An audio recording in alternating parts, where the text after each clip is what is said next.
Shalom peuple de Dieu, shalom peuple angolais, congolais, partout au monde.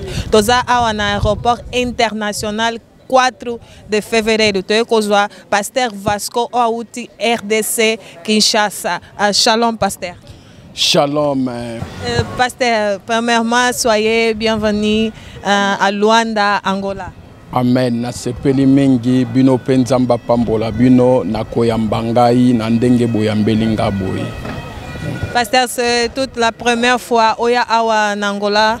Oui, ezapo na mbala liboso o na ye kati na mboka ya Angola. Nini poussé yo oya awa na mboka Angola basango nini memeli biso? Bon, Nzamba pesinga mission na ya komona ba Kristo nyonso o baleli tango mulai. Donc yango nazwe bisaba na nyonso ya Angola o balanda kanga na Biso TV, na Daniel TV, na Promo TV, ngai ndeko na bino yeyo. Merci pasteur Vasco, ko to ba programme na yo ezandenge nini? Bon, programme bilanga nyonso zandenge Nzamba zo kambanga. Yenda zo kambanga, menazana bana na Nzambe nyonso semeno mobimba nazana bango awa na Katangola.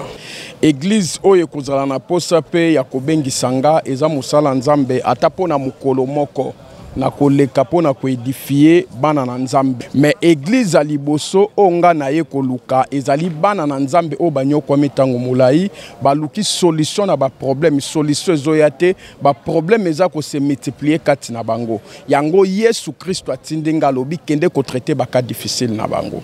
Sko adresse facile o bana na Nzambe bakoki ko zwela yo rapidement ba oyo bakutami awa na Luanda ezani. Adresse yango yo oko tangela bango.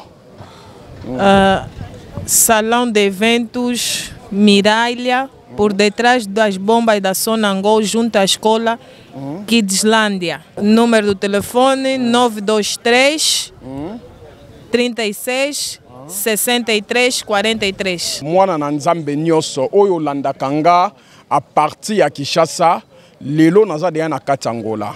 Lelo Nzamba tindinga sikoyo na ya liboso na bino. Na ye na Yesu Kristo kati na bomo inanga. Yango na ye koyebisa o lelo. Peut-être likambu na yo onyo kwa mitango molai. Ezana ba signature moko ba signa po na yo. Ezana ba signature mo ba signa po na ba pasi na yo. Ba signa po na kolela na yo. Yesu aye koluka yo. Akwisa ba signature wana. Eloko nyonso enyokola ki yo lobi. Soki kako moninga na kosambela nguya na Yesu Kristo ekokita yo moko komona likambu nyonso nyokola ki yolobi ekokoma témoignage po ete mutu ayebi ndenge bakangaka yende yebi ndenge bafungolaka mutu ayebi ndenge babebisaka yende yebi ndenge babongisaka soki diable utilizaki nga pendant 24 heures pona kobebisa ba vie ya bato pona kokanga ba vie ya bato lelo Yesu Kristo aza ko utiliser nga pona kobongisa ba via bato oyebeba pe pona kobimisa bato bakangami tango mulai na prison kobimisa bango na prison ndenga lobi na mokanda na Esaïe chapitre 42 verset 6 à 7 alobi na poni yo lokola lumière kende kofongola bana nanga miso ba o bazana boumbu longola bango na boumbu ba o bazana prison longola bango na prison nde mission o Yesu Kristo atindinga pona koluka kaka mutu moko o azolela tango mulai.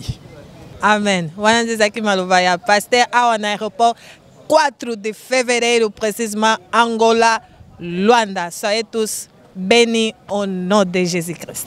Merci.